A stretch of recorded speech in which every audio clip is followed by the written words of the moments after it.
Bonjour les runners, bonjour les sportifs, bonjour au petit monde de la course à pied, c'est Seb et comme chaque vendredi, je suis ravi de vous retrouver pour un nouvel épisode du podcast À côté de mes pompes, numéro 86 aujourd'hui, un épisode qui sera consacré entièrement à la jante féminine, 100% féminin avec une coach qui va vous donner tout un tas d'astuces. On va même balayer certains a priori par rapport à la pratique de la course à pied au féminin.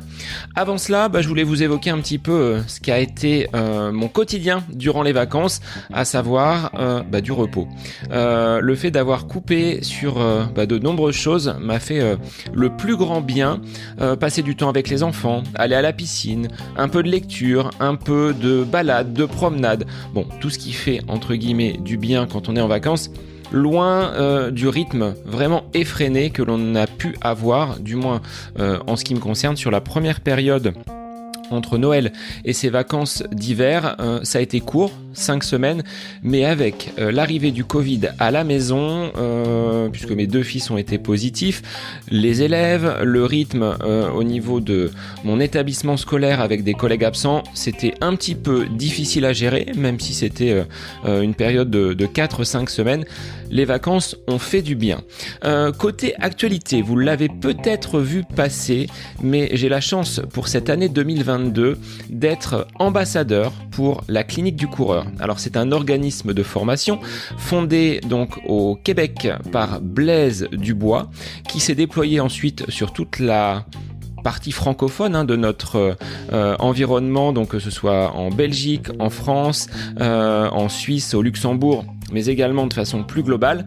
La Clinique du Coureur est donc un organisme de formation plutôt orienté dans un premier temps pour les professionnels, qu'ils soient kinésithérapeutes, podologues, ostéos, qui vient finalement en aide aux sportifs lorsqu'ils sont bien souvent blessés. Ce qui a été mon cas à de nombreuses reprises et j'ai été au contact de praticiens, qu'ils soient podologues, kinés ou même David, mon entraîneur, sont des personnes qui aujourd'hui sont formées à ces techniques et à cette philosophie de la Clinique du Coureur que je résumerai peut-être en un mot, à savoir courir moins, mais pour courir mieux. Ce qui intègre forcément du renforcement musculaire, une quantification de la charge d'entraînement qui, bien souvent, est responsable de nombreux maux et de nombreuses blessures. Donc aujourd'hui, je suis très heureux d'avoir intégré cette famille des ambassadeurs qui, je le pense, m'apportera encore énormément sur le plan des connaissances au niveau de la course à pied et de ma pratique sportive.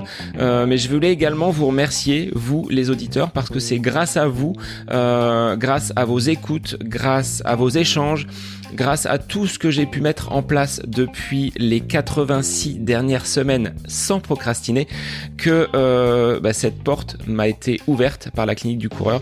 Donc merci à vous et puis j'espère pouvoir vous apporter toujours autant d'informations, d'invités pour nous améliorer, progresser et avancer ensemble. C'est bien là l'ADN de ce podcast. Alors je vous l'ai annoncé en préambule, cet épisode sera consacré exclusivement à la jante féminine pour un épisode donc courir au féminin avec donc la participation de Justine Pierron. Justine est une ancienne préparatrice en pharmacie hospitalière qui, il y a 3 ans, a décidé de complètement changer de vie pour devenir coach sportive. Son ambition est de vivre et de partager pleinement sa passion pour le sport. C'est donc pour cela qu'elle s'est formée, titulaire aujourd'hui d'un BPGEPS en activité de la forme. Elle exerce donc aux environs de la Moselle son activité favorite. Au quotidien, elle accompagne donc des personnes qui sont sportives à préparer des compétitions, qu'il s'agisse du trail ou de course sur route, mais également elle intervient auprès de personnes qui sont parfois en phase de convalescence, en maladie, pour les remettre au sport. Aujourd'hui, donc l'accent est mis sur la pratique de la course à pied au féminin. On va balayer certains mythes, certaines croyances, mais également voir comment on peut, quand on est une femme, pratiquer le sport en toute sécurité avec des objectifs, des challenges qui n'ont rien à envier aux hommes. Alors moi je vous laisse en compagnie de Justine Pierron pour cet épisode Courir au féminin. Bonne écoute à vous. Bonjour Justine, merci d'être l'invitée du podcast ce matin. Alors pour un sujet qui va concerner bon nombre de personnes, à savoir le sport au féminin. Mais avant cela, je voulais savoir comment tu allais en ce début de matinée. Bonjour Sébastien et merci de m'accueillir sur ton podcast. Écoute, ce matin, la grande forme, donc on est parti. Bon, alors je vais te laisser te présenter dans un premier temps parce que en regardant un petit peu ton profil et ton parcours, il s'avère que tu as opéré un changement professionnel qui nous conduit au sujet du jour, à savoir le sport au féminin. Alors, je vais te laisser l'expliquer, puis on reviendra un petit peu sur ton parcours sportif, à savoir qu'est-ce que tu fais au quotidien, donc comme sport préféré. Alors effectivement, avant de faire le métier que je fais aujourd'hui, donc coach sportif, entraîneur au niveau du trail, j'étais préparatrice en pharmacie hospitalière. Donc les sciences, en fait, le domaine des sciences, la santé m'a quand même toujours attirée et j'ai mené les études du coup dans ce domaine-là jusqu'à l'obtention de mon diplôme en 2019. Durant cette année, je me posais un petit peu des questions déjà. Est-ce que ça me plaît vraiment? Je travaille dans le domaine des médicaments, mais moi, je fais tout pour ne pas en prendre. Est-ce que ça me correspondait pas, donc beaucoup de questions autour de ça. Et c'est vrai qu'au travail, du coup, je parlais beaucoup de sport. Mes collègues, mes anciens collègues me voyaient partir à la fin du travail pour la salle de sport, pour faire du sport. Je leur donnais souvent des conseils aussi. Et on me disait, mais qu'est-ce que tu fous là en fait? Ou je te verrais bien coach sportive, etc. Et bon, ça reste dans un coin de la tête et puis voilà, on ressasse, on se dit oui, pourquoi pas effectivement le sport j'en fais depuis l'enfance, hein, j'ai toujours baigné quand même avec une activité sportive. Un petit peu moins sur la période jeune adulte, 18-20 ans, mais voilà, j'ai été mise au sport toute petite. J'avais commencé avec du tennis de table, j'en ai fait en compétition après, pendant une quinzaine d'années. J'ai touché après au vélo, un peu de roller, etc. Mais voilà, toujours en mouvement. À quel moment, Justine, tu t'es dit, je bascule totalement dans cette formation, dans cette profession de coach, alors que tu venais à peine de sortir de tes études en pharmacie? Alors ça, c'est par la pratique aussi en salle de sport où j'avais eu un coach aussi qui m'a un petit peu aidé au début, dans mes débuts sur la musculation. Et je lui parlais de cette volonté-là de vouloir partir sur le métier de coach. Et une amie aussi qui m'a dit, mais vas-y, ose. En fait, c'était aussi la peur, une peur hein, tout simplement de franchir le pas parce qu'on se dit, il faut reprendre de nouveau des études. Pendant cette année-là, on n'a pas de revenus. Donc, est-ce que voilà, je vais faire un emprunt, mais est-ce que derrière ça va fonctionner? Donc on se pose énormément de questions. Voilà, après si ça fonctionne pas, si et si. Et puis au bout d'un moment, on se dit de toute façon, il faut oser quoi. Derrière, j'avais toujours ce diplôme-là au pire des cas. Donc voilà, je me suis dit c'est le moment ou jamais. C'est pareil, c'est maintenant qu'il faut que tu le fasses. Et puis c'est oser. Et puis même si on se dit que voilà, si ça foire ou autre, s'il y a un échec, on analyse le pourquoi du comment. Mais maintenant, avec l'expérience et ce que j'en tire de tout ça, c'est que oui, il faut oser. Et de toute façon, on peut pas savoir à l'avance ce qui va se passer, quoi. Et tu as basculé totalement. Tu aurais pu mener ton projet, on va dire, de reconversion de coach sportif en parallèle d'une activité professionnelle. Non, tu as basculé totalement en stoppant ton activité donc de préparatrice en pharmacie pour te consacrer entièrement à ce diplôme de coach. Alors effectivement, j'ai fait le choix de me consacrer en fait totalement à ce métier-là parce que je voulais le faire à fond quoi. Et étant donné que je suis toujours en train de vouloir me former, apprendre autre, ça me demande du temps et j'ai trouvé vraiment en fait le métier qui me correspondait totalement. Donc c'était pour moi une évidence là de vouloir en vivre totalement de cette passion quoi. Et est-ce que ça a été si facile que cela, après avoir terminé un diplôme, de repartir sur un cycle d'apprentissage dans ce domaine du coaching? Combien de temps ça a duré, cette formation? Alors moi, je suis partie sur un BPGEPS activité de la forme avec double mention haltérophilie musculation et les cours collectifs. Reprendre une année en soi, vu que j'adore apprendre, reprendre l'école, ça m'a pas posé de soucis. On avait des stages avec ça. Donc pendant un an, c'est tombé dans la période confinement. Donc on a fait quand même aussi beaucoup à distance. Donc un peu, oui, il y a eu quand même des sources de stress. Hein, parce que quand je résume, souvent on se dit ouais c'est génial, mais il y a eu quand même des périodes où voilà, mes parents m'ont vu dans des états voilà pleurer, stressé, etc. Mais on lâche rien et on va jusqu'au bout. Il y a effectivement durant cette année, j'ai dit mais qu'est-ce que j'ai fait quoi? Quelle connerie j'ai fait par exemple, enfin d'avoir arrêté et puis parce que oui, on a une source de stress ou autre, mais dans le fond, quand on a vraiment quelque chose qui, je pense, qui nous passionne et qui nous anime au quotidien, même si parfois c'est difficile et ça je pense enfin dans la vie de tous les jours, quand on a au fond de soi voilà cette chose là qui nous fait se lever tous les matins, on est en forme, on a envie de faire, on trouve la force, on trouve la volonté, puis on lâche pas, on va jusqu'au bout quoi. Et justement, tu parlais de tes parents. Quel regard Oui. ont-ils eu sur cette fin d'études? Ils se disent, c'est bon, Justine, elle a terminé, on est contente, elle est préparatrice en pharmacie. Et non, finalement, tu bascules sur encore autre chose. Est-ce qu'ils t'ont accompagné? Est-ce qu'ils t'ont aidé? Ou est-ce qu'ils avaient des craintes? Alors, il y a eu des craintes et maintenant, pareil, en repensant en fait justement à leur réaction, peut-être que c'était plus de la peur pour moi si je n'y arrivais pas ou autre. Du côté de ma maman, je pense plus facilement du soutien. Elle m'a plus montré qu'effectivement, elle était derrière moi et qu'elle croyait en moi. Du côté de mon papa, bon, il y a eu quelques prises de tête, mais je pense que c'était effectivement derrière ça de. Je pense qu'au fond de lui, il est fier. Enfin, il est fier de moi parce que je l'ai su après. D'ailleurs, il entendra ça. Mais que il parlait beaucoup justement. Ma fille reprend des études, elle va faire coach, voilà. Que quand on était en face à face, c'était mais non. Maintenant, t'as un métier, va jusqu'au bout, par exemple. Mais comme je l'ai expliqué, je dis aujourd'hui, on peut essayer de faire d'autres choses, de tenter en tout cas de vivre de ma passion. C'est ce que je disais. J'ai dit au pire, j'ai toujours un autre diplôme, c'est pas perdu et j'ai envie d'essayer quoi. Donc, mais maintenant aujourd'hui, ça va quand même mieux. Alors aujourd'hui, qu'est-ce que tu proposes comme activité? Et justement, on va faire le lien avec le sujet de l'épisode, à savoir le sport au féminin.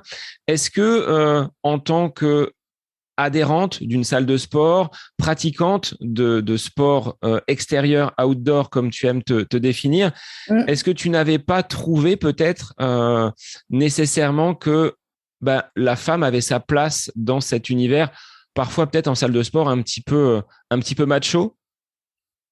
Alors, en salle de sport, j'ai été adhérente pendant quelques années et c'est vrai que j'avais commencé automatiquement vers les cours collectifs où il y a 98%, je pense, de femmes qui sont dans les cours collectifs et le plateau de musculation plutôt réservé, on voit majoritairement des hommes.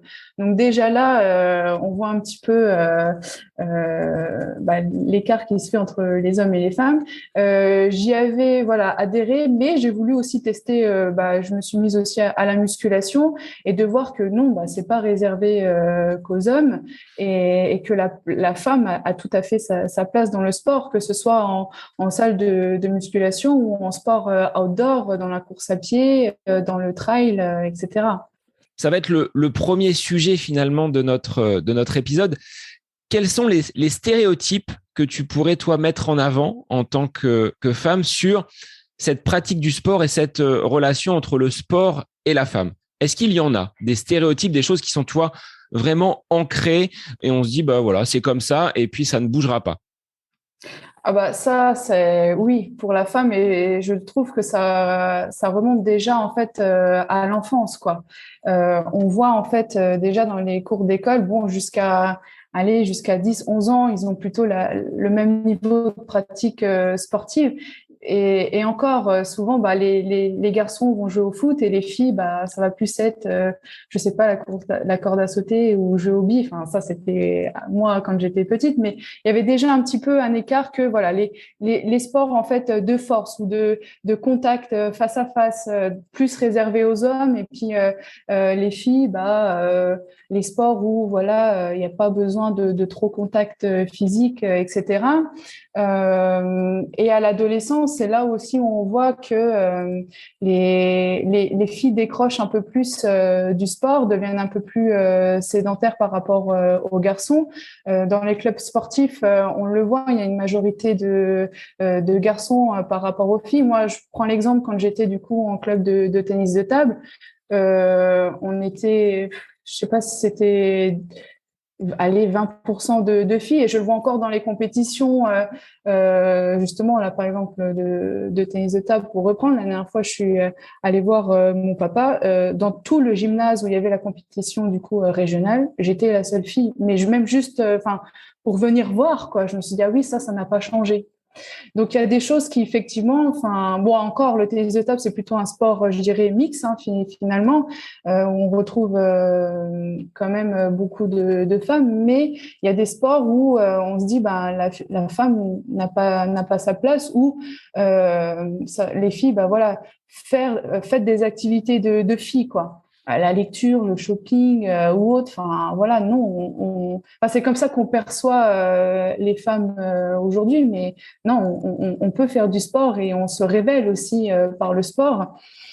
Et est-ce que tu trouves que à un moment donné, tu le disais par rapport à cette chronologie jusqu'à l'école primaire, collège, bon, ça peut tenir. Est-ce qu'il y a un moment donné où tu as constaté, par rapport aux études que tu as pu réaliser, par rapport à ces formations que tu as pu suivre, un moment où la femme décroche complètement avec le sport et on a finalement une disparition donc des catégories ou de la gente féminine de certains sports. Est-ce qu'au moment des études, est-ce qu'au moment peut-être d'une adolescence ou de cette vie d'adulte naissante, la femme laisse et délaisse un peu le sport? Alors déjà, à l'adolescence, le corps de la femme se modifie. Donc déjà, il y a aussi l'apparence. On n'ose plus en fait par rapport au regard des autres. Donc effectivement, petit à petit, les jeunes femmes aussi veulent s'effacer parce qu'elles veulent, entre guillemets, pas se montrer par rapport au regard des autres, et parfois au regard des hommes aussi. Et au niveau de la femme, donc il y a les études, mais après, quand elle commence à avoir effectivement les enfants, la grossesse, c'est là le plus souvent où ça décroche totalement, puisque les freins importants, il y a, dans un premier temps, c'est le manque de temps finalement, puisque derrière il y a eu les études. Donc là, souvent, même là, c'est plus homme-femme. Moi, dans mes coachés, c'est souvent au moment des études où on a décroché, parce que voilà, il y a plus de temps à consacrer pour les études, etc. Et après, il y a les enfants. Donc là, les femmes ont tendance plus facilement à devoir s'occuper des enfants, etc. Donc, ce qui revient majoritairement, c'est le manque de temps. Est-ce que toi, en tant que donc néo-coach, mais également femme, ces stéréotypes, tu les as vécus et tu les as subis à un moment donné, en disant oui, Justine, tu fais de la musculation, de l'haltérophilie, c'est peut-être pas pour toi, va peut-être faire quelque chose de plus doux. Est-ce que tu l'as rencontré ou expérimenté? Non. Ça, effectivement. Alors après, moi, j'aime bien dire, j'aime pas faire comme les autres. Donc, je dis, pourquoi pas. En fait, les femmes pourraient faire ce genre de sport, hein. On voit des femmes haltérophiles, musclées ou autres. Bon, il y a beaucoup ça aussi en stéréotype. Voilà, la femme, elle doit être jolie, elle doit être belle, elle doit pas être trop musclée, elle doit être comme ci, elle doit être comme ça. Moi, je dis, alors, bien sûr, hein, je suis une femme, je défends les femmes, mais au bout d'un moment, on n'est pas que comme ça, quoi. On n'est pas des petites choses fragiles ou autres. On peut faire ce genre de sport. Et moi, je l'ai pas vécu comme ça, parce que je pense que j'aurais eu le répondant pour dire alors laisse-moi faire ce que j'ai envie de faire. Et voilà, quoi. Donc de mon côté, mais je pense que oui, certaines femmes ont dû avoir un peu des moments comme ça où non, c'est pas fait pour toi ou autre. Alors, tu le disais au niveau des freins justement à la pratique, le fait que les femmes rentrent dans la vie active et parfois une grossesse intervient. Est-ce que c'est les seuls freins ou est-ce que tu en vois d'autres? Comment justement on pourrait contrecarrer ces difficultés liées peut-être à l'organisation où on dit un homme va avoir peut-être plus de temps, plus de facilité à se libérer, contrairement à une femme qui va peut-être privilégier ses enfants. Je l'entends, moi, ce discours-là. Mon épouse me le dit aussi. Elle dit, toi, tu arrives à te trouver une demi-heure, trois quarts d'heure à prendre du temps pour toi, pour aller faire du sport, pour pratiquer le running. Elle dit, moi, je vais plutôt m'orienter vers la maison, vers les enfants. Est-ce que c'est ce que tu ressens, toi, Justine, au niveau de tes coachés et des personnes qui sont autour de toi? Est-ce que c'est vraiment cette facilité, cette tendance plutôt masculine à avoir du temps pour soi, contrairement aux femmes qui vont peut-être prendre plus de temps pour leur maison et leurs enfants? Oui, ça, je le retrouve dans beaucoup de mes coachés maintenant. C'est, voilà, celles qui ont des enfants en bas âge ou enfants encore, enfin, jusqu'à l'adolescence, c'est vrai qu'elles consacrent plus de temps. Alors, comme justement, j'avais pu discuter de ça avec certaines de mes coachés, pour elles, bon, alors parfois, c'est effectivement un manque de temps, donc elles peuvent pas faire le sport, mais à côté de ça, c'est partager des moments avec leurs enfants. Donc, ça contrebalance un petit peu. Mais c'est vrai que les femmes, entre guillemets, peut-être se sacrifient par rapport au sport, oui, plus facilement. Il y a le manque de temps, il y a les créneaux aussi parfois qui sont pas forcément adaptés parce que les mamans, bah, elles sont pas toutes à la maison, hein, donc il y a le travail, elles rentrent du travail et bah elles s'occupent des enfants. Donc parfois les créneaux de sport, bon ça j'entends en salle de sport, c'est plus le soir, donc finalement on peut pas y aller. Bon, il y en a tout simplement aussi qui n'aiment pas le sport. Bon après il faut chercher pourquoi derrière tout ça. Il y en a certaines qui se sentent pas à la hauteur. Jamais j'arriverai à faire ci, jamais j'arriverai à faire ça. Mais c'est pareil, il faut essayer. Et certaines ont tout simplement aussi peur du regard des autres. Donc c'est vrai qu'il y en a qui se dirigent vers le coaching personnel, comme je fais, où j'interviens à domicile, parce que voilà, il n'y a pas ce regard de l'autre ou des autres en salle ou etc. Et moi, ce que je dis, moi, je suis là pour t'accompagner et je me permettrai pas de juger n'importe qui en fait. Mais je leur dis toujours, après, il y a des solutions. Donc, il y a des mamans qui, ça va être sur le créneau de midi, du coup, quand elles peuvent un petit peu décaler leur pause le temps de midi. Il y en a d'autres, j'ai même fait des séances parents-enfants. Donc, les mamans avec leurs enfants. Donc, en plus, ils partagent ce moment-là avec leurs enfants, leur apprendre justement aussi les bienfaits de l'activité physique dès le plus jeune âge. Et ça, je pense que c'est quelque chose qu'il faut vraiment faire si on veut éviter un petit peu la sédentarité d'aujourd'hui. Mais donc voilà, il y a quand même des solutions. Pour les jeunes mamans, ils font même maintenant des poussettes ou pour aller courir justement avec en extérieur. Ça, j'ai pu expérimenter donc par le biais d'une amie qui a un enfant en bas âge. Donc, on avait pris la poussette et enfin, moi, je me suis éclatée à courir avec la poussette et le petit dedans, c'est pareil, il était aux anges, quoi. Donc, on peut trouver des solutions. Même certains exercices peuvent se faire avec les enfants. Et comme je dis toujours, parce qu'on a peur, enfin, dans le sens où j'y arriverai pas parce qu'on se dit tout de suite, bon, si je commence le sport, il va falloir que j'en fasse alors, il y en a qui partent soit tous les jours, soit ça va me prendre 1 heure à chaque fois. Non, on peut commencer, en fait, c'est déjà instaurer une certaine discipline en se disant, bon, ben, pour l'instant, j'arrive à me dégager 15 minutes 3 fois dans la semaine. C'est déjà un bon début. Je dis toujours 15 minutes 3 fois dans la semaine, c'est déjà mieux que rien. 15 minutes, on peut déjà faire des choses qui vont stimuler un peu le corps pour lui créer justement un peu de stress, de bon stress pour qu'il s'adapte déjà à de nouvelles choses. Et petit à petit, se dire, bon, bah là, j'ai 15 minutes, je peux peut-être rajouter, donc ça fera 20 minutes. À la fin de la semaine, on arrivera à 1 heure. Le week-end, je peux aller faire une activité avec mon enfant ou autre, ou laisser cette fois-ci mon mari s'occuper des enfants et me libérer 1 heure. Et qu'elles osent aussi se dire j'ai le droit à 1 heure de temps pour moi, quoi.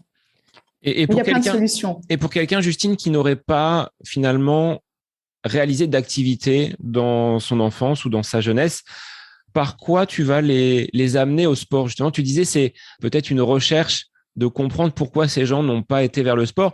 Et par quels moyens, toi, tu vas les capter et qu'est-ce que tu vas leur proposer pour leur donner ce goût, finalement, de l'effort, du dépassement, ce qu'on recherche tous et toutes dans l'activité physique. Comment tu t'y prends, toi?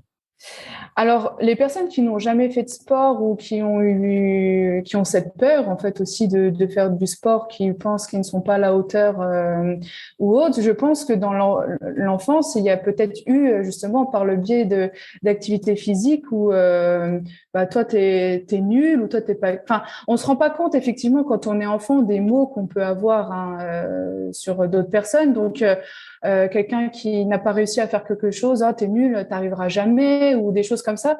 Finalement, à force de répétition ou autre, enfin, on se dit, bah ouais, j'ai jamais réussi ça ou autre. Le regard, peut-être qu'enfant, on était un peu enveloppé ou autre.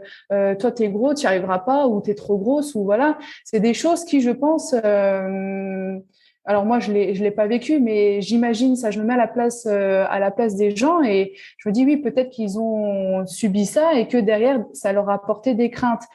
Et je leur dis, on commence par le commencement, on y va tranquillement, on va dépasser ces peurs. Et je leur dis toujours, soyez aussi à l'écoute de votre corps. Je leur dis, moi je dis, je suis pas la coach no pain no gain. Chaque séance, tu vas finir out. Non, c'est pas le but non plus.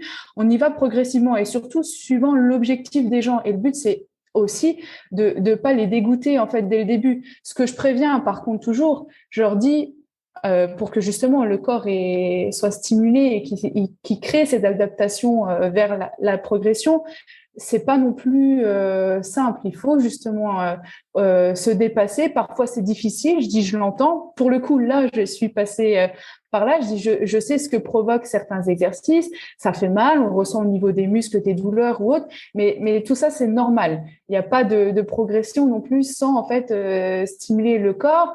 Et au début, ça peut faire peur et on n'aime pas non plus forcément pour certains se faire mal. Je sais que nous, on nous prend un petit peu pour moi, on me dit toujours, mais t'es folle. Non, mais je dis non, mais oui, je recherche le dépassement de moi, en fait, d'aller toujours vers l'effort. On a ce goût de l'effort et je dis, un jour, vous l'aurez aussi, vous inquiétez pas, ça va venir. Alors, ils se disent, non, voilà, c'est pas possible, mais je dis, voilà, j'arrive à les convaincre, voilà, que le sport fait du bien, même si sur l'instant T, ça peut faire mal. Je leur dis, avec ce que ça procure par la suite, c'est ça qui te fait après en fait recommencer et continuer et sur le long terme en fait après ça vient vraiment ton mode de vie. Je me souviens d'une coachée donc que j'ai accompagnée sur une perte de poids. Quand je suis arrivée la première fois, elle me dit Justine, quand même il faut que je te dise un truc, j'aime pas le sport. Et là, je me dis, bon, ça commence bien. Je dis, je te rappelle quand même que je suis coach sportif, que je suis là quand même pour te faire du sport, quoi. Et puis, bon, les premières séances, elle me le disait, je n'aime pas, enfin, je prends, entre guillemets, pas de plaisir parce que, il y avait de la souffrance physique ou autre, c'était difficile. Je lui ai dit, mais bon, après, c'est là aussi ce que j'aime dans mon métier. Je suis là pour les accompagner, les soutenir, les motiver. Beaucoup me disent que si je ne suis pas là avec eux, que je ne viens pas, ils feraient pas. Donc voilà, aussi je suis là en soutien et petit à petit, quand par exemple il y a une semaine de vacances qui intervient dans l'accompagnement, donc les coachés partent en vacances, ça m'aurait quand même presque manqué, etc. Quand après justement ils voient en fait l'évolution, donc que ce soit en perte de poids, que ce soit dans renforcement musculaire, retrouver du cardio, quand ils voient des résultats, quand ils voient que le corps, ça y est, il commence à s'améliorer, il y a de la progression, petit à petit, ouais, finalement, c'est pas si mauvais que ça. Finalement, je prends maintenant du plaisir, etc. Donc, c'est les amener vers, vers l'atteinte de leurs objectifs et même plus encore que même, voilà, cette personne-là, je l'ai rendue après indépendante au niveau de sa pratique du sport. Elle se débrouille maintenant toute seule. Donc, moi, je suis ravie d'avoir été dans un petit bout de leur vie à aller mieux. Et c'est ça que j'aime aussi par-dessus tout dans mon métier, quoi. Effectivement, c'est aussi un accompagnement au-delà du sport, tu le disais, des personnes qui n'aiment pas le sport. Si tu n'es pas là, elles ne vont pas peut-être s'y mettre d'elles-mêmes. Et toi, tu es là comme un peut-être une béquille un petit peu mentale en disant allez, on y va et puis tu vas voir, ça va bien se passer. Mais pour en revenir à notre sport de prédilection, je dirais la course à pied. Quand Oui. quelqu'un débute, par quoi tu les amènes justement à trouver ce plaisir du running? Mon épouse, moi, comprend pas qu'on puisse trouver du plaisir dans la course à pied. Elle l'a expérimenté, mais elle me dit, moi, au bout de 20 minutes, j'en peux plus. Alors, est-ce que c'est au niveau du temps? Est-ce qu'il faut franchir un cap? Est-ce qu'il y a des paliers, justement, peut-être commencer par de la marche, alterner avec de la course? Comment tu amènes, toi, tes sportives, puisque c'est le cœur du sujet aujourd'hui, à pouvoir trouver dans la course à pied un minimum de plaisir?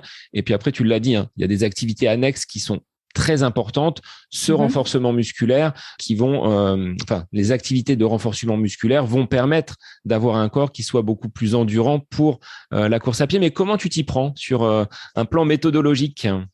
Alors, moi, déjà, je dis toujours la course à pied. Donc, maintenant, voilà, moi, je pratique le trail running et vraiment très, très sérieusement au niveau des entraînements là depuis 1 an. Mais je dis toujours au départ, je dis moi, la course à pied, je n'aimais pas. Pourquoi? Donc tout ce qui était cross au collège ou autre, pour moi, c'était un calvaire. Comment aujourd'hui, maintenant, je kiffe ça. Enfin, quand je me dis autant avant, je n'aimais vraiment pas ça. Autant aujourd'hui, je peux partir faire des kilomètres et c'est vraiment ce qui m'anime. Parce qu'au début, c'est dur.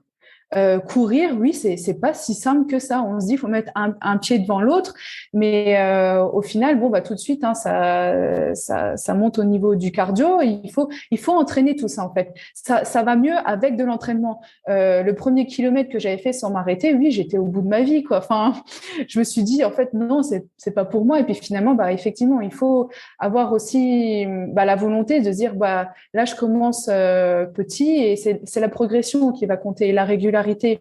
Donc effectivement, certaines personnes qui débutent vraiment totalement, on va commencer par de l'alternance avec de la marche, 1 minute de course en footing, hein, commencer tout doucement, voir un petit peu aussi comment la personne court, repérer tout de suite là où il y aurait des petites faiblesses pour derrière travailler aussi au niveau du renforcement musculaire.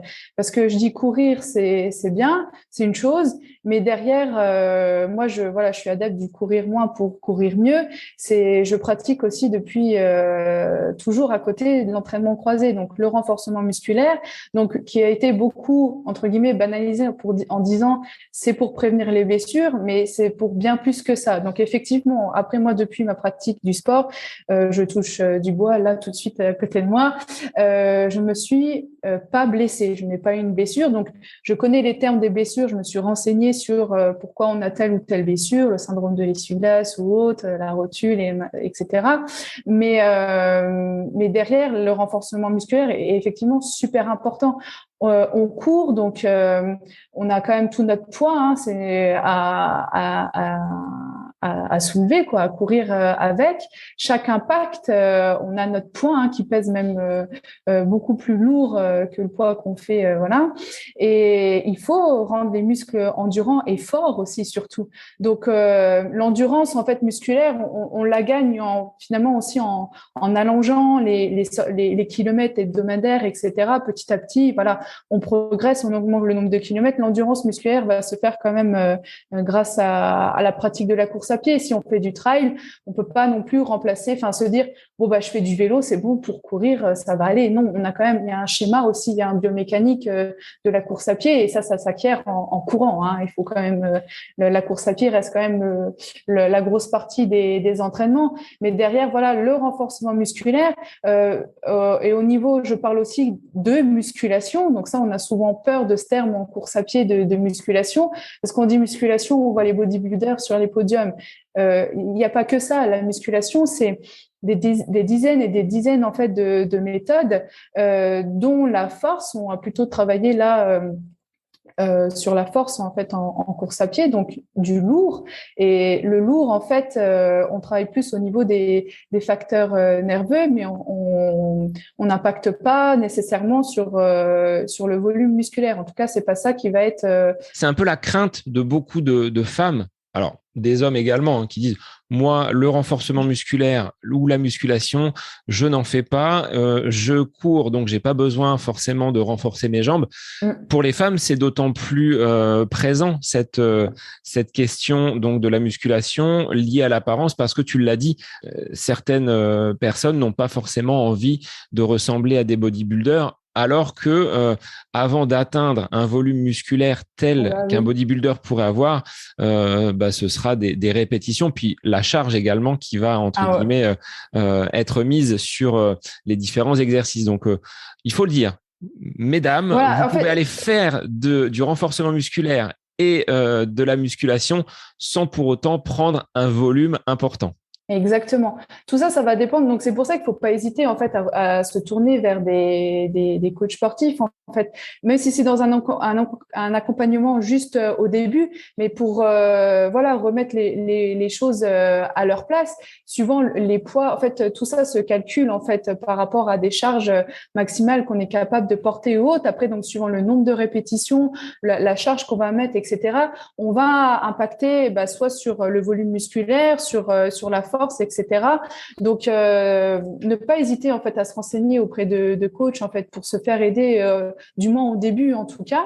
Et non, effectivement, avant d'avoir un volume musculaire tel qu'un bodybuilder, il va falloir des années et des années. Et en plus de ça, ils font uniquement ça. Eux, beaucoup le cardio, ils s'en éloignent un petit peu parce que il y a des hormones qui vont jouer au niveau de la musculation ou de la course à pied. Et l'endurance avec la musculation, ça se contre un peu. Donc, on va renforcer notre corps sans prendre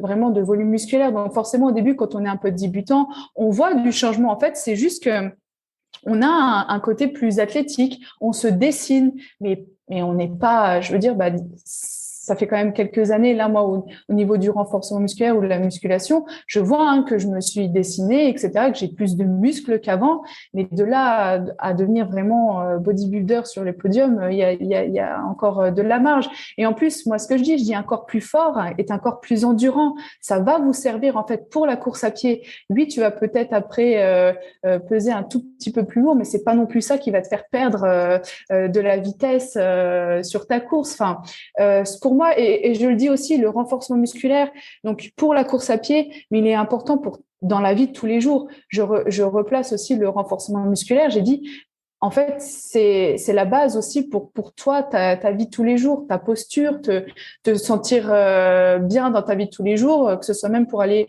tu vas faire tes courses, tu portes tes sacs, tu les mets dans la voiture, t'as pas mal au dos, t'as la force dans les bras ou autre, parce que les gens pensent pas aussi par exemple plus tard, à partir de 40 ans, il y a on appelle ça le phénomène la sarcopénie, il y a la perte de masse musculaire et donc de force musculaire qui est pareil pour tout le monde. À partir d'un certain âge, si on ne stimule pas en fait notre masse musculaire, le corps il se dit en fait ça tu n'utilises pas, j'en ai moins besoin, donc petit à petit en fait les muscles s'atrophient si on les mobilise pas. Donc rien que pour dans la vie de tous les jours, le renforcement musculaire est important. Et dans la course à pied, donc j'entends ceux qui on aime ça, on veut aller courir, on veut faire que ça, on n'a pas le temps pour d'autres disciplines, mais c'est pas forcément je recommande quand même une séance d'une heure dans la semaine de renfort, mais tu peux très bien en fait ajouter à une sortie footing, par exemple, au lieu d'une heure de footing, tu vas faire 45 minutes et derrière, tu vas t'accorder tes 15 minutes de renfort, du gainage, des squats, des fentes ou même des fentes, ou même intégrer ça dans ta sortie footing. Il y a plein, en fait, de petites solutions comme ça pour apporter très facilement en fait le renfort, et moi j'encourage vraiment les gens à le faire. Et ceux qui étaient sceptiques, je leur ai dit essaye déjà au moins le gainage, renforce au moins déjà ta sangle abdominale, et en expliquant aussi pourquoi, parce que dire aux gens oui, il faut que tu fasses ça, c'est bien, voilà, tu verras. Expliquer aussi, aller un peu plus loin, leur dire la sangle abdominale, donc j'aime bien aussi réexpliquer un petit peu de quoi est composé notre corps au niveau des muscles. Donc la sangle abdominale, il y a le grand droit, il y a les obliques, il y a le transverse. Expliquer pourquoi on doit la renforcer. Si tu as une meilleure sangle abdominale, le transfert en fait des forces bas du corps, haut du corps va se faire mieux. Au niveau de ta posture de course, du coup, tu te tiens beaucoup mieux, tu te fatigues moins. Donc, derrière, c'est économie de course. Finalement, tu auras plus d'énergie pour la suite, pour courir un peu plus longtemps, etc. Donc, voilà. Mais il y a ce besoin quand même d'être peut-être accompagné, alors de franchir soit les portes d'une salle de sport, soit de faire appel à quelqu'un comme toi, Justine, en coaching privé, ou peut-être d'aller, et c'est là un autre frein, d'aller vers un club. Oui. Courir seul, est-ce qu'aujourd'hui, ça n'est pas justement une difficulté pour bon nombre de femmes, diverses raisons, hein, justement, le fait de ne pas savoir quoi faire, mais il y a peut-être un côté sécuritaire aussi. Oui. On a vu diverses personnes être potentiellement agressées, voire des cas beaucoup plus graves, hein, de personnes disparues. Le fait d'être entouré, d'être accompagné et de partager ce moment sportif, notamment le running, puisque c'est le sujet de notre épisode, en groupe, ça rassure quand même bon nombre de femmes. Ah oui, effectivement. Donc au niveau de la pratique seule en course à pied, donc moi il y a encore pas si longtemps que ça. Donc une fois, je suis partie toute seule, mais voilà, la voiture ralentit, il te regarde, enfin il te parle, mais t'as envie de dire mais fous-moi la paix quoi. Donc oui, tu te sens pas forcément sereine d'aller courir seule.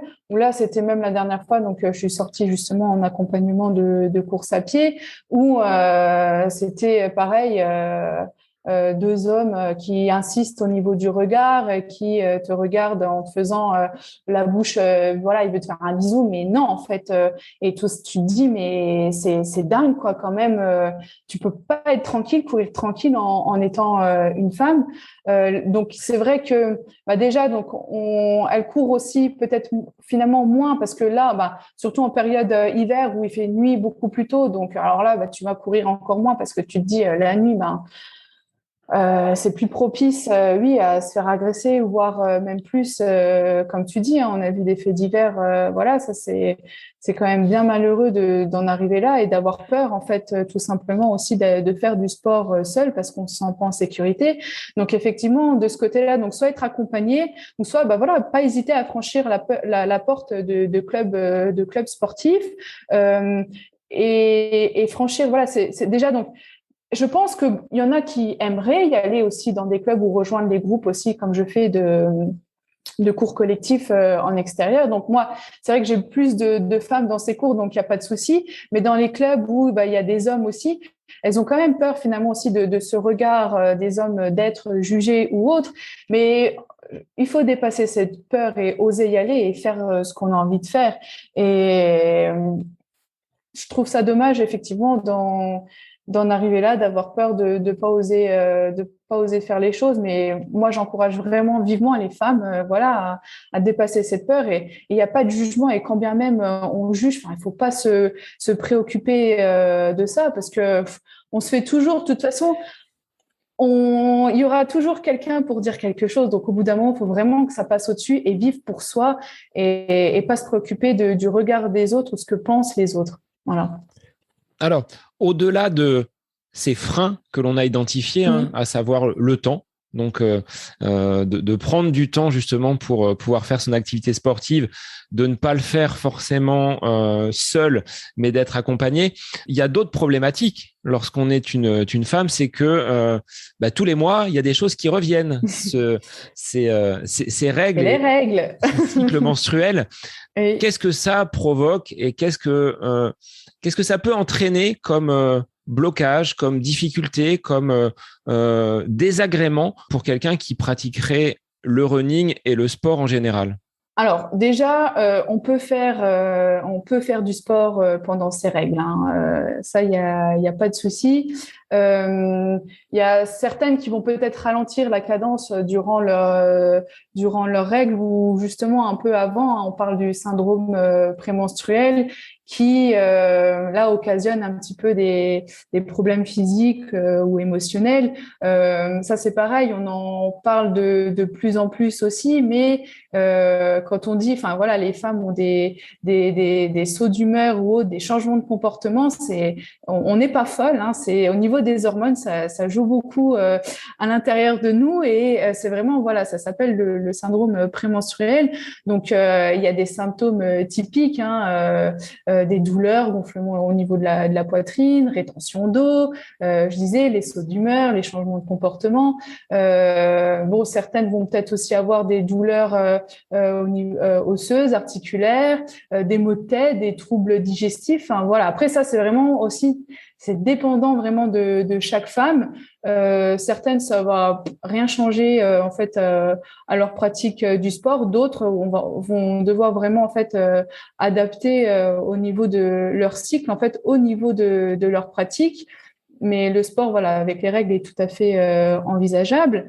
Mais voilà, il y en a qui connaissent très très très bien leur cycle et il y a des périodes où on va un petit peu ralentir. Je sais qu'il y avait des études qui avaient été faites, qui avaient des risques suivant dans le cycle où on se place, des risques au niveau des blessures, au niveau des genoux, au niveau des lésions du ligament, par exemple. Voilà, mais ça, c'est chaque femme se connaît aussi. Et donc, il peut y avoir des désagréments, comme il peut y avoir aussi, on pense voilà que si on a nos règles, ça peut être synonyme de mauvaise performance, là je suis pas bien ou autre. Mais le fait donc on a les hormones qui jouent et l'augmentation en fait des hormones, on se dit donc moins performante parce que ça peut aussi rendre plus difficile l'absorption en fait de l'oxygène par les muscles. Donc forcément, si on a moins d'oxygène au niveau des muscles, ben, ça ralentit un petit peu le sport, ce qu'on fait, par exemple la course à pied. On peut se sentir effectivement pendant cette période un peu plus fatigué. Pourquoi là j'ai du mal alors qu'avant, dans le reste de la semaine, ça va, etc. Mais voilà, ça joue quand même un petit peu. Si le cycle hormonal est quand même lié parfois à la performance. Après, la contraception peut peut-être jouer également, puisque certaines prises médicamenteuses, alors toi qui as été dans le domaine de la pharmacie, tu dois savoir ce qu'il en est, sur ces pilules qui peuvent également parfois donner des désagréments type prise de poids ou peut-être au niveau cardio, avoir des conséquences sur l'augmentation peut-être d'un rythme cardiaque plus élevé par une prise de pilule. Ça, c'est à prendre en compte également dans une pratique sportive. Alors la contraception, là, ça c'est pareil, ça va être dépendant de chaque femme. Chaque femme ne réagit pas pareil et c'est pour ça que au départ, les femmes essayent plusieurs pilules jusqu'à trouver en fait les bonnes doses au niveau des hormones, hein, parce qu'effectivement ça détraque quand même, il faut le dire, un petit peu tout à l'intérieur. Mais au niveau oui, il y a des prises de poids derrière ça, mais on peut toujours après, avec la pratique du sport, retrouver un poids, le poids qu'on avait avant, quoi. Mais il y a les œstrogènes, voilà, qui jouent beaucoup en fait, et ça c'est le point positif chez la femme, on en a beaucoup plus que chez les hommes, et ça c'est au niveau de l'énergie. Donc quand on arrive au niveau de l'ovulation, donc au pic hormonal, là c'est super intéressant dans les sports d'endurance parce que justement les œstrogènes ça aide à stocker l'énergie, à stocker l'énergie et à absorber le glucose. Et on le sait que dans les sports d'endurance, pour le coup, avoir le stock de glycogène, c'est ce qui nous permet d'avoir le meilleur niveau d'énergie. Donc ça, c'est le côté positif quand même des règles, on va dire. On l'a vu, toi, sur des courses type trail, hein, toi qui pratiques cette discipline, au niveau de l'UTMB, où des femmes se sont classées bien devant des hommes. Donc, preuve que sur des distances relativement longues, il y a peut-être le côté effectivement physique, mais peut-être que le mental également de la femme est beaucoup plus tenace, beaucoup plus important sur des courses où la difficulté va être importante. Alors ça, effectivement, ça s'est révélé que les femmes au niveau de l'endurance, en fait, étaient plus performantes. J'avais même justement là, donc au niveau du trail running, j'ai même commencé là en formation le diplôme universitaire de trail running pour me spécifier vraiment davantage. Et on a eu l'intervention en fait de Guillaume Millet, hein, qui est chercheur en fait dans le en au biomécanique. niveau biologie, oui, voilà, biomécanique, et nous a parlé effectivement que là, les femmes dépassaient les hommes en termes de performance sur de l'ultra-endurance, et où voilà, dans certains sports où les femmes ont encore du mal à dépasser les hommes. Mais après, bon, ça s'explique aussi par la génétique. De base, un homme, si on prend un homme et une femme, un homme a plus de masse musculaire qu'une femme. Nous, on a plus de graisse. Hein. Les proportions masse musculaire et masse graisseuse sont différentes d'un homme et d'une femme. Donc, ça s'explique aussi par là pourquoi sur certains sports, les hommes sont plus performants. Ensuite, au niveau, pareil, des globules rouges, du coup, les hommes en ont plus que les femmes, puisque plus de muscles. Et on le sait que les globules rouges apportent l'oxygène aux muscles. Donc, voilà aussi pourquoi il peut y avoir cette différence au niveau des résultats, des performances. Mais d'un autre côté, voilà, étant donné qu'on a plus de graisse, on va en fait, au bout d'un moment, dans les dépenses énergétiques, donc on pioche effectivement dans toutes nos ressources, donc le glycogène, les graisses, etc. On arrive aussi à un moment plus facilement en fait à convertir l'énergie en utilisant en fait les graisses et en préservant en fait notre réserve de glycogène. Donc on le sait, hein, dans les sports d'endurance, au bout d'un moment, le glycogène, c'est le substrat limitant, hein, dans les sports d'endurance. Quand il n'y a plus de sucre, il y a du mal à faire tous les mécanismes là de l'énergie. Donc, plus facilement, on arrive, effectivement, vu qu'on a un plus gros stock, hein, de graisse, hein, faut quand même qu'il y ait des choses positives, hein, on arrive plus facilement, voilà, à faire cette conversion là, d'utiliser en fait les graisses pour pouvoir durer, pour les efforts en fait de longue durée. Donc prochainement, peut-être qu'une femme gagnera une des grandes courses de trail running, ou peut-être même sur route. Hein. On voit qu'il y a des performances qui sont quand même très alléchantes. Oui, oui, oui. Elle se rapproche quand même aussi, parce que bon, c'est pareil. Donc certaines femmes n'ont pas peur aussi de faire justement ce renforcement musculaire, cette musculation. On le voit. Donc celles qui se rapprochent des chronos des hommes sont très athlétiques aussi. Donc bon, après très athlétiques, donc très sèches aussi. Donc là, le côté là peut poser d'autres problèmes chez la femme. Mais oui, moi parce qu'il disait beaucoup aussi, donc Monsieur Millet durant ce cours, que les femmes ne dépasseront jamais les hommes. Dans la tête, je me suis dit, mais un jour, j'aimerais, je ferai des ultras et je montrerai qu'on peut dépasser les hommes. Mais après, bon, parce que il y a ce côté peut-être aussi chez les hommes un peu macho peur que les femmes dépassent les hommes. Mais en vrai, moi personnellement, je fais le sport avant tout pour moi. Je kiffe ce que je fais. Oui, on voit comment on est classé ou autre, mais je pense que les femmes ont moins on s'en fout de dépasser ou pas les hommes, en fait. Les femmes, je pense, sont quand même beaucoup plus dans le plaisir de faire les choses, que les hommes sont plus dans la compétition et se comparer. Après, dans le sport vraiment de haut niveau, les femmes peut-être sûrement aussi, mais je pense la grande majorité des femmes qu'on retrouve sur les courses ou autres te diront que c'est déjà avant tout un plaisir un plaisir, donc déjà de la pratique, mais aussi si elle se dépasse, c'est par rapport à elle, de dire punaise, j'ai réussi à faire ça, et pour vraiment faire ça, les choses pour elle, quoi, plus que dans la comparaison ou la compétition. Et quand bien même une femme arriverait devant un homme, l'homme aurait peut-être une parade en disant oui, mais c'est parce que là, il y a eu ce phénomène-là où j'ai pas été suffisamment performant. Ce sera le hasard, on va dire. Ouais, voilà. Ça, oui, ça m'étonnerait pas. Alors, par rapport aux grandes questions donc de la pratique du sport au féminin et de la course à pied, grossesse et course à pied, est-ce que ça fait bon ménage? Jusqu'à quand on peut courir? Et la reprise, elle s'effectue combien de temps après l'accouchement et la naissance du bébé? Alors ça, au niveau de la course à pied et de la grossesse, donc c'est la course à pied vraiment.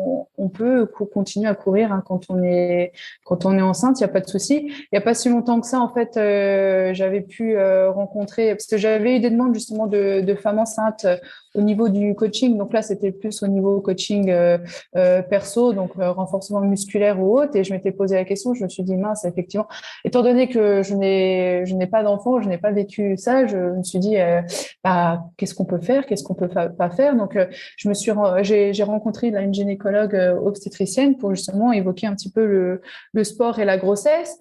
Et elles peuvent en fait vraiment bah, tout faire quoi. Il va falloir après avec du coup voilà l'accord du gynécologue, mais on peut courir quand on est enceinte. On a souvent on pense souvent qu'il faut tout arrêter, mais l'activité physique durant la grossesse, elle est quand même en fait recommandée. Là aussi, après, elle va s'adapter en fonction de la façon dont se déroule la grossesse. À un moment donné, ce sera peut-être Oui. plus compliqué, mais on peut maintenir une activité physique malgré tout. Voilà, en plus, voilà, on adopte des habitudes de vie saines, donc ça va vraiment aussi favoriser en fait le développement du bébé. Mais ça, c'est pareil, c'est cas dépendant. Il y a des grossesses qui vont très bien se passer, des femmes c'est ce que je discutais avec elle. En fait, elle me dit des femmes qui ont toujours eu une pratique, enfin une activité physique. Elle me dit il y a aucun souci en fait à poursuivre. Après, bah voilà, c'est adapter. Et ça, c'est mon rôle aussi en tant que coach, c'est m'adapter à la personne. Donc, et puis elles se connaissent aussi. Elles savent quand ça va, quand ça va pas. Dire les choses. Mais je veux dire, il y a des femmes qui continuent à faire du renforcement musculaire. Peut-être qu'on prendra moins de poids aussi en charge, par exemple sur du renfort, on prendra un peu plus léger ou autre, mais on pourra quand même continuer à stimuler les muscles, etc. Et la course à pied, à courir. Alors, on sera peut-être plus sur pour celles qui font des sprints, bah voilà, taper des sprints ou être sur des seuils assez élevés en pourcentage de BMA. On revoit un peu les choses à la baisse, mais il faut continuer quand même à pratiquer l'activité physique. Sur maintenant l'équipement. Quand on est un homme, on se pose pas trop de questions. On n'a pas besoin de soutenir une poitrine. Je pense pas, non. Ça, j'en ai jamais vu quelqu'un courir dans cette tenue-là. Quand on est une femme, c'est quelque chose qu'il faut prendre en compte et il faut être, on va dire, prudent avec les équipements que l'on va justement mettre en place pour que la poitrine de la femme soit suffisamment soutenue. Est-ce que tu pourrais donner quelques conseils? Alors, au niveau de l'équipement, donc on va dire ce qui est primordial pour la femme au niveau de la course à pied, ça va être la brassière, de vraiment bien choisir sa brassière. Pour une petite poitrine, ça va dépendre de la taille en fait, un petit peu de la poitrine. Pour une petite poitrine, on peut utiliser une brassière avec un maintien moyen lors d'une course à pied, puisqu'il y a, bah voilà, il y a pas beaucoup de masse, on va dire, à maintenir, quoi. Donc, moi, je prends mon exemple. C'est vrai que j'ai rencontré des femmes à forte poitrine où elles me disent, bah, c'est galère, quoi. Et nous, on trouve pas, finalement, de brassières qui nous maintiennent assez ou hautes. Et, bah, ça freine même bah, là, on peut revenir sur un frein aussi à la pratique. C'est que quand c'est pas adapté, bah, elles se disent, je peux pas faire ce sport-là parce que, bah, je sens que j'ai pas assez de maintien ou autre. Voilà. Maintenant, aujourd'hui, ça se développe quand même. Ça se fait aussi, ça se développe de plus en plus maintenant parce que quand même de plus en plus de femmes finalement osent se mettre au sport, font du sport. Donc on se dit bon bah il faut quand même aussi derrière pouvoir les équiper et des équipes voilà de femmes aussi se mettent bah voilà à créer des choses adaptées pour elles parce que c'est vrai que si admettons c'est plutôt ceux qui créent les vêtements majoritairement des hommes bah peuvent difficilement se mettre à la place des femmes parce qu'ils ne savent pas de quoi comment ça fonctionne, quoi. Donc, de plus en plus, les brassières sont quand même vraiment bien adaptées pour les fortes poitrines. Il va y avoir vraiment des renforts au niveau des bretelles, vraiment plus épaisses, au niveau du cou aussi, là où ça maintient la poitrine devant, voilà, vraiment bien renforcée pour qu'il y ait le moins de mouvement possible au niveau de la poitrine sans être trop serré non plus. Donc ça, c'est pareil, il faut, dans les magasins, pas hésiter. Bon, alors, moi, voilà, si je sais pas quelque chose ou je veux quelque chose, pas hésiter en fait à aller demander les conseils en fait des vendeurs en magasin. Ils sont là pour ça plutôt que de choisir quelque chose qui correspondra pas. Donc voilà, dans les magasins, pas hésiter et d'aller vers des magasins quand même plus spécialisés pour le coup en course à pied ou dans des enseignes où chaque rayon a un petit peu une personne qui pratique aussi ce sport pour avoir plus de facilité sur les conseils. Des vendeurs ou des vendeuses? Parce que là aussi, c'est peut-être un frein de ne pas oser aller franchir la porte d'un magasin où le gérant ou le Oui. responsable du rayon est un homme. On se dit, est-ce qu'il va être capable de répondre à mes besoins finalement? Alors après maintenant dans les magasins on trouve je sais pas si on peut citer des marques mais moi j'ai mon magasin favori que j'appelle ma deuxième maison quoi mais il y a des vendeuses, il y a des vendeurs donc bon c'est sûr que instinctivement, peut-être une femme ira directement vers une femme vendeuse parce qu'elle saura de quoi elle parle. Alors du coup, j'invite les vendeurs à se renseigner sur ce qui. Si admettons il y a que un vendeur si c'est des boutiques vraiment spécialisées, et qui se renseigne en fait aussi sur la femme et les besoins de la femme, par exemple au niveau effectivement des brassières. Mais oui, peut-être qu'on se dirige plus facilement vers une femme quand on est une femme. Ça ne m'étonnerait pas. Alors, selon toi, Justine, en termes de matériel, en dehors de cette brassière qui est très importante pour avoir un bon maintien au niveau de la poitrine, est-ce qu'il y a d'autres spécificités en termes de matériel dans ce que tu vois parmi tes coachés, parmi les personnes qui gravitent autour de toi, des éléments matériels qui sont spécifiques aux femmes? Quelque chose qui serait l'indispensable? Est-ce que c'est en termes de tenue, en termes d'objets qui accompagnent la femme dans sa pratique sportive? En fait, moi, je fais tellement très peu de différence en fait entre hommes-femmes que là, au niveau de la femme, après dans l'équipement, peut-être, au niveau des tenues, ça reste, on retrouve le legging, le t-shirt ou le débardeur. Mais c'est vrai que de ce côté-là, on avait peut-être au début un peu moins de choix que les hommes et très peu de choix aussi en termes de couleurs. Je sais que ça t'hérisse un petit peu ça. La segmentation, le rose pour les femmes. T'aimerais un peu plus de peps justement dans les voilà, coloris. souvent tu vas dans le rayon femmes, t'es sûr et certain que tu trouves du rose quoi. Et ça c'est pareil, c'est encore un cliché qu'il y avait ou qu'il y a encore aujourd'hui, le rose pour les filles, le bleu pour les garçons. Et maintenant on commence à mettre le vert un peu mix, on va dire. Mais on n'a pas forcément envie de porter tout le temps du rose quoi. Il y a beaucoup maintenant quand même.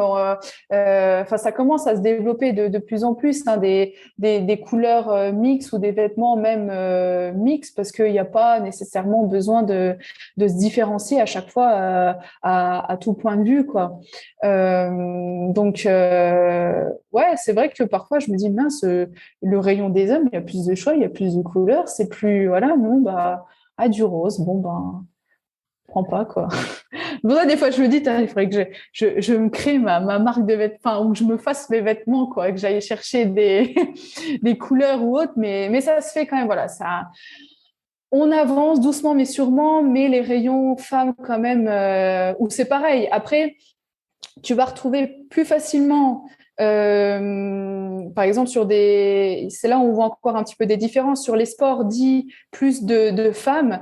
Donc, tu vas au rayon yoga, par exemple. Alors là, tu vas avoir la panacée de tenues de sport pour femmes. Les hommes vont, par exemple, avoir du mal à trouver une tenue adaptée, on va dire, au yoga. Donc, parce qu'il y a encore finalement cette différence. Les filles sont plus, ou les femmes sur des sports doux, soit vraiment du renforcement très doux qu'on va faire à la maison ou du pilates, du yoga.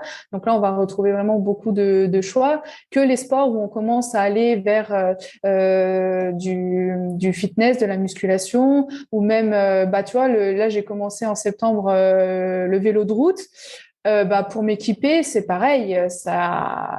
Il n'y a pas beaucoup de choix chez la femme parce que peut-être après ça, j'ai posé la question. Il y a aussi moins de demandes parce que les femmes peut-être en font moins ou c'est moins. On montre moins déjà de base en fait le sport féminin aussi, tu vois. Plus facilement, on va montrer les hommes en compétition parce qu'il y a de la performance, parce que ci, parce que ça. Et derrière des sports en fait où des femmes excellent, on va pas beaucoup montrer en fait le sport féminin. Et c'est pour ça que je pense aussi que c'est pas encore beaucoup développé dans certaines disciplines. Et j'espère par contre que ça va changer dans ce sens, quoi. Mais ça, tu vois, on le retrouve également sur les dotations ou les primes liées à des victoires en course où on a parfois une grosse disparité entre les dotations hommes et les dotations femmes. Ce qu'on voit dans le football, entre le football masculin et féminin, entre le cyclisme. Je me rappelle sur Paris-Roubaix, où les hommes avaient des dotations très importantes et les femmes étaient bien moins récompensées, alors que l'effort était identique. Ça va demander du temps pour que on puisse avoir un niveau, on va dire, égal entre les hommes et les femmes sur ces récompenses ou sur le traitement, entre guillemets, qu'on leur réserve. Ah oui, ça va prendre du temps, mais ça se met en place petit à petit. Après, aussi à nous les femmes de dire, enfin de montrer que qu'on est là et qu'on est capable de faire aussi. Et je pense qu'il y avait toujours eu au fond cette peur de voilà, c'est l'homme plus fort, l'homme plus voilà, etc. Mais nous, on est tout à fait capable aussi. Et oui, il y avait des grandes disparités au niveau des récompenses. Ça, j'avais pu voir. Je trouve ça même encore hallucinant, mais parce que voilà, le foot, par exemple, on montre quasiment que le foot masculin à la télé. Pourquoi ne pas montrer le foot féminin plus en avant, je ne sais pas. Mais là, quand même, au niveau des récompenses sur marathon ou autre, et beaucoup maintenant quand même s'alignent sur les mêmes récompenses hommes-femmes, parce que comme tu le disais, il y a quand même derrière le même effort. Alors derrière, oui, il n'y a pas les mêmes chronos, il n'y a pas les mêmes temps, et encore, vraiment, comme on disait, la femme se rapproche quand même maintenant de plus en plus de l'homme, mais l'effort, justement, quand même, il est là, quoi. L'entraînement pour les sportifs de haut niveau, chaque jour, il est là. Et encore, il y a des femmes, des sportifs de haut niveau qui ont des enfants, qui ont continué le sport pendant leur grossesse, enfin voilà, donc elles sont d'autant plus méritantes aussi, en fait, d'avoir la même récompense que les hommes. Il faut encore travailler là-dessus, mais j'y crois, ça va le faire. Et ton regard alors sur des courses qui seraient spécifiquement féminines? Tu valides ou tu envoies ça d'un revers de main en disant mais ça c'est pas pour moi, pourquoi on va segmenter les hommes et les femmes? Moi je veux courir avec les hommes. Tu as peut-être des raisons d'ailleurs qui te poussent à vouloir courir avec les hommes. Alors, tu me l'as dit en off, donc je te laisse le redire. Je vais le redire parce que je le dis même à ceux quand je vois que voilà, il y a des courses 100% féminines. Pourquoi? Alors ça, j'aimerais bien, justement, si on m'entend me répondre, quelles sont les raisons des organisateurs de faire des courses 100% féminines? Là, il n'y a pas si longtemps, il y avait un 10 km en fait dans les Vosges où ils ont séparé le départ homme-femme. Donc je me suis dit je le fais pas parce que moi je trouve que le sport déjà pour moi le sport ça rassemble en fait. Le sport c'est partagé. Donc pourquoi c'est comme ça que moi je vois la pratique du sport. Hein. Donc pourquoi en fait déjà nous séparer? Non, c'est du partage, c'est de l'échange. Donc on est tous ensemble. Pourquoi séparer hommes-femmes? Et là je me suis inscrite pour 2022 sur la Short Race, donc qui est le trail à Annecy, donc la plus petite distance qu'ils proposent sur la Maxi Race. Donc, il y avait la Short Race. Et pour exactement donc le même nombre de kilomètres, le même dénivelé positif, la Femina Race. Mais je me suis dit, mais à quoi ça sert? Alors, apparemment, ces courses 100% féminines sont quand même un peu boudées. Mais alors, moi, je te les boude clairement parce que je disais, et je dis, moi, quand je suis dans le dur, parce que parfois dans le trail, voilà, on est face à des murs, c'est difficile ou ça devient difficile. Je dis toujours, moi, je préfère devant moi avoir des fesses à mater, que ce soit un homme tant qu'à faire, quoi. Donc, donc voilà pourquoi en fait. Bon, après là, on va dire voilà, mais je préfère partager ça en fait tous ensemble et pas avoir surtout qu'au final, à la fin des courses, tu as le scratch en fait quand même voilà général et tu as quand même un pré-classement homme-femme.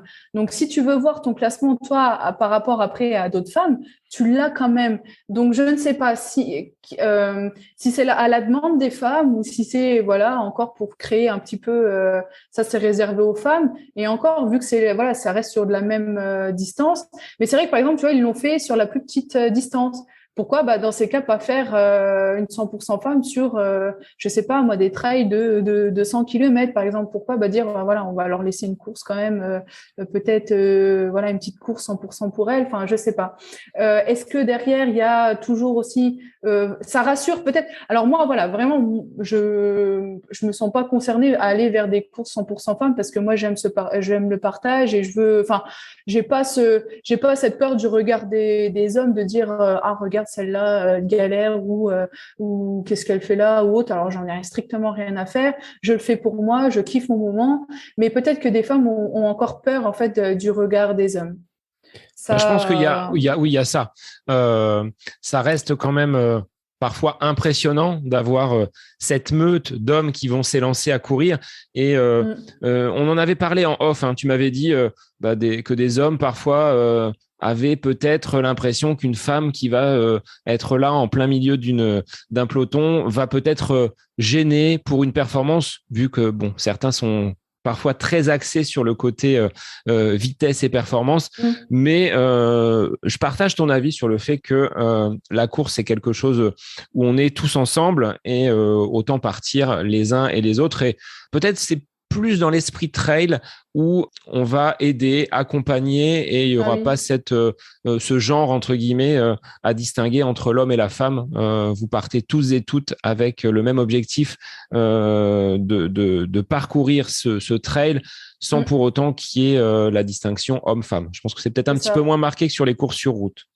Ouais, dans le trail, en fait, on oublie un peu le chrono, hein, parce que de toute façon, un parcours, ça va être, c'est même avec le dénivelé qu'il y a, tu peux pas prédire un chrono sur un trail. Tu vas savoir plus ou moins quel temps tu vas pouvoir faire, mais ça va pas être comme sur un 10 km où tu te dis, je m'entraîne, là, je vise les 45 minutes, je vais m'entraîner comme ça, comme ça, comme ça. Le profil, il est de course, le dénivelé, il est plat, donc je sais que là, je vais pouvoir avoir ce rythme-là tout le long de la course. Là, le trail, c'est pas du tout ça, c'est pas du tout cet esprit-là. Alors, tu as du trail court où tu vas quand même pouvoir allier la vitesse, etc. Voilà, mais on oublie quand même un peu le chrono et on est dans la nature, c'est plus en fait ce contact avec la nature qu'on aime, c'est les paysages du coup qu'on va pouvoir voir au fil des kilomètres. Et je l'ai vu, oui, dans le trail, c'est beaucoup plus l'entraide que moi j'ai déjà vu, sur des courses, j'ai entendu aussi sur des départs de courses sur route. Ouais, donc attention là dans les virages, là tu vois, là on peut les bloquer, là vaut mieux se mettre là parce que là ça bloque.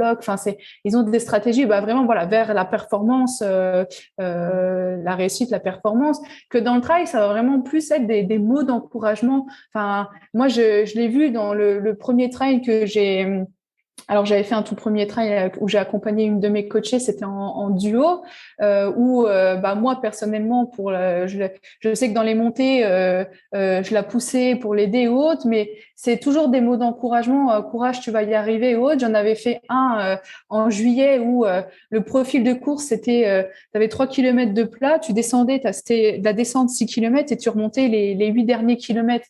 Au bout d'un moment, ça commence quand même à bien taper dans les jambes, la montée de 8 km. Et je m'arrêtais, j'en chie et tout, c'est dur.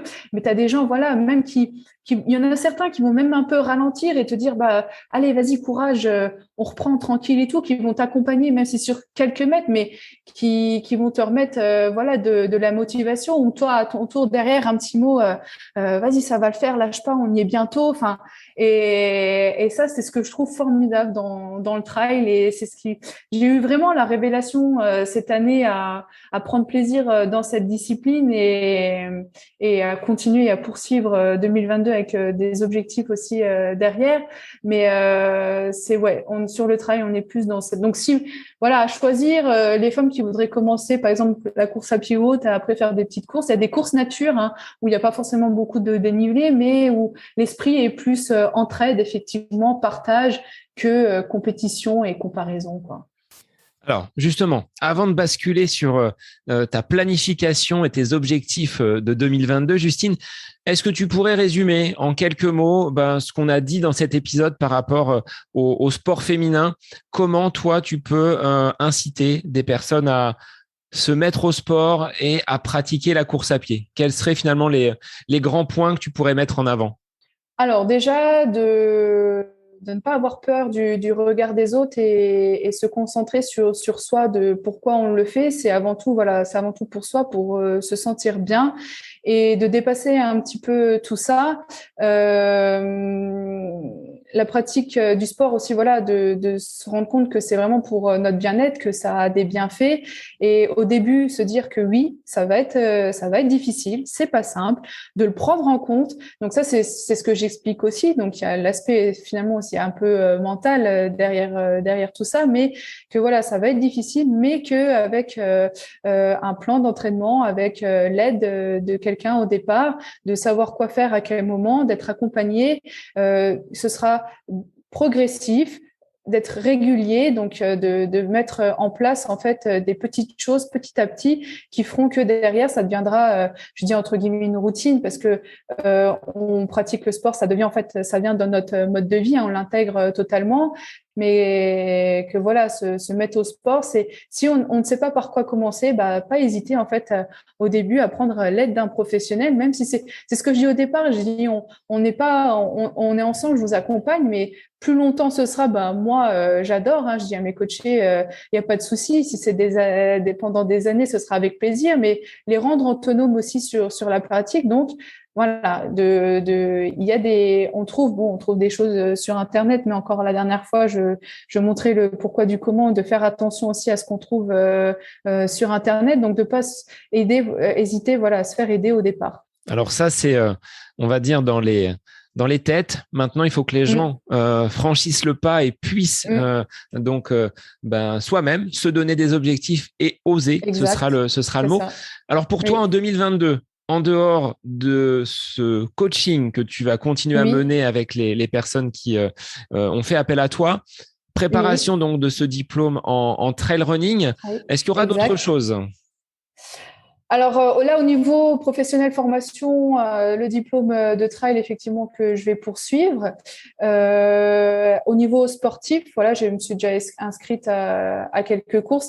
Ça, c'est pareil, il faut toujours faire des choix, je me dis toujours se fixer 2 gros objectifs dans l'année, et autour de ça, les objectifs un peu plaisir qui nous aideront dans la préparation de ces plus gros objectifs-là. Là, le tout premier qui va arriver, en tout cas que je me suis posé, c'est alors je fais du trail, mais j'adore aussi par contre me défier quand même sur des courses route. Voilà, ça c'est mon côté un peu moins perso, ma propre compétition envers moi-même. Donc là, j'ai le semi-marathon de Paris qui va arriver en mars, où je veux faire un chrono. Là, pour la petite histoire, c'est qu'il on est on sera en 2022, donc il y a 5 ou 6 ans de ça, j'ai commencé à courir. Ça a été mes premiers pas vers la course à pied, dans un moment de ma vie où c'était pas trop ça. Et j'ai trouvé, moi, c'était mon moyen de me changer les idées. Ça a été en fait de commencer à prendre l'air, donc un peu à courir ou autre. Et c'est là que je disais que mon premier kilomètre j'étais au bout de ma vie, parce que j'aimais pas ça au départ. Mais c'était le moyen, voilà, le sport peut être aussi en fait un moyen de s'en sortir pour quelque chose dans la vie quand à un moment c'est difficile. Mais donc Après, je suis comme ça aussi, j'aime me mettre des défis. Moi, j'aime, voilà. Donc, j'avais commencé, je me souviens, à courir, c'était en 2015. Donc, en décembre 2015, en avril 2016, je faisais le semi-marathon d'Annecy. Donc, à peine 5 mois après m'être mise à la course à pied. Donc, autant te dire, bon, il y a le mental, du coup, qui a beaucoup joué aussi, mais autant te dire que je suis arrivée, donc, en pleurant, ça, c'était certain, mais de joie à la fois parce que j'étais fière d'arriver à faire ça, mais parce que j'en pouvais plus non plus, que j'étais clairement pas préparée, que j'étais vraiment allée, comme ça, quoi. Et j'avais fait un temps, quand je disais, bah voilà, c'était donc 21 km, hein, le semi-marathon, j'avais mis plus de 2 heures et demie. Donc bon, quand tu débutes 5 mois après, je me dis, bon, ben voilà, c'est un certain temps. Et là, je me suis dit, bon, là, Justine, maintenant que… Après la course à pied, je l'avais un petit peu mise de côté pour tester justement d'autres sports, hein, musculation, fitness ou autre. Et là, voilà, maintenant 1 an vraiment que je me suis remise dedans. Et là, je me dis, bon, bah, tu vas voir que 5 ans plus tard, maintenant, avec de l'entraînement et avec un plan et montrer aux gens que voilà, tout le monde, je dis toujours, parce qu'on se dit pourquoi prendre un coach pour ci, pourquoi prendre un coach pour ça. Tout le monde clairement peut finir, que ce soit un 5, un 10 km, un semi-marathon. On peut tous finir. On finira peut-être en marchant ou autre, mais on est capable. L'homme est quand même fait de base pour marcher, pour courir. Donc, on peut boucler ça. Après, c'est toi derrière si tu as un objectif de temps ou autre à faire. Donc là, je me suis dit, 5 ans plus tard, on va clairement se mettre un chrono, quoi, et voir la différence. Donc ça, c'est la première course. Après, j'ai la short race du coup à Annecy non, j'en ai un avant. J'ai le trail du Grand Ballon, de 22 km avec quasi 1000 mètres de dénivelé dans les Vosges. J'ai la short race à Annecy, donc là, c'est 16 km et les 950 de dénivelé.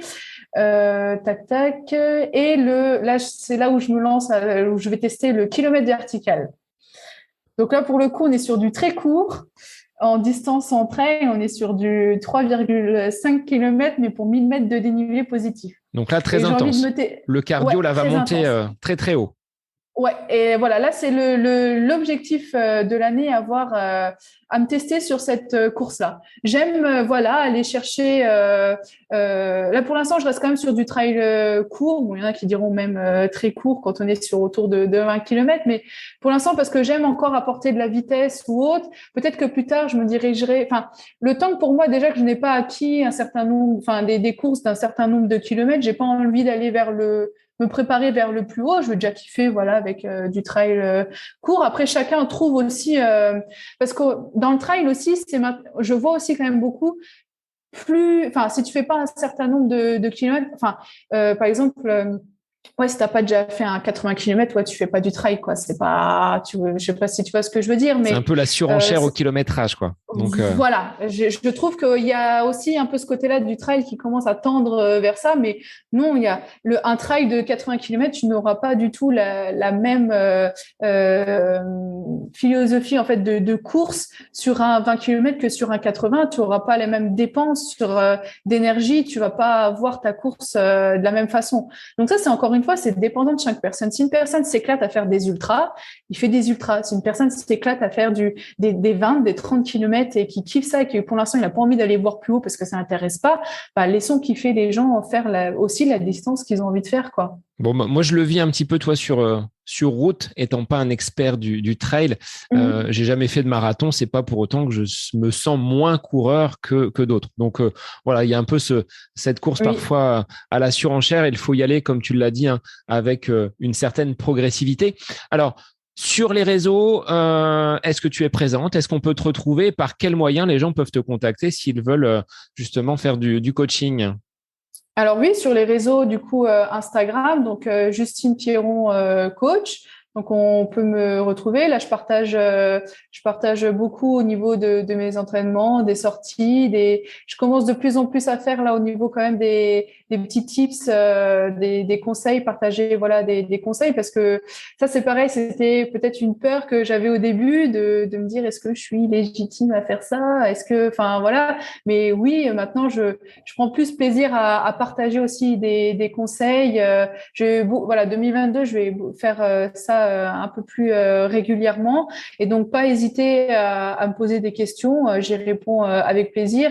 Alors, j'y réponds parce que pareil, comme je l'ai répondu une fois, c'est bien, elle donne des conseils, mais quand on pose une question, elle répond pas. Alors, je réponds aussi quand je peux. Si c'est pas à la minute près, j'essaye toujours après de consacrer du temps pour répondre aux personnes qui me posent des questions, parce que justement, je dis à côté de ça, j'ai un métier voilà, je consacre aussi, j'ai mes coachés, j'ai les préparations à faire. Donc voilà, j'ai ce métier-là qui est quand même prioritaire sur les réseaux. J'ai mon site internet, donc justinepiron.com, si les gens justement veulent voir un petit peu ma philosophie de coaching, d'entraînement. Donc voilà, et sur Facebook, ma page Facebook aussi, Justine Piron, coach sportif. Eh bien, merci Justine pour cet échange donc sur le sport et la course au féminin. Un grand merci à toi d'avoir accepté l'invitation. Merci à toi du coup de m'avoir proposé ce podcast. C'était avec plaisir d'échanger avec toi. Et pour messieurs et mesdames, moi je vous dis à la semaine prochaine pour un nouvel épisode du podcast À côté de mes pompes. Bonne semaine à vous. Bonne semaine.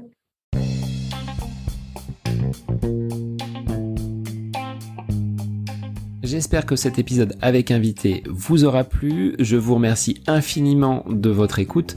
Pour faire remonter le podcast dans les classements, je vous invite à laisser une petite évaluation sur Apple Podcast, 5 étoiles, un petit commentaire, ça me fera énormément plaisir et vous permettrez au podcast d'être remonté, diffusé, déployé sur ces différentes plateformes de façon plus importante encore qu'il n'est actuellement. Et puis je vous invite à me retrouver sur les différents réseaux, Facebook, Instagram. Laissez votre petit message, votre commentaire, ça me fait plaisir d'échanger avec vous. Si vous avez des questions, si vous voulez échanger sur quelconque sujet en lien avec la course à pied, mais pas que, parce que le sport c'est une philosophie de vie et c'est une passion qui nous anime de façon commune, donc n'hésitez pas à venir échanger avec moi. Sur ce, je vous souhaite une bonne fin de semaine, un bon week-end et je vous dis à la semaine prochaine pour un nouvel épisode du podcast À côté de mes pompes.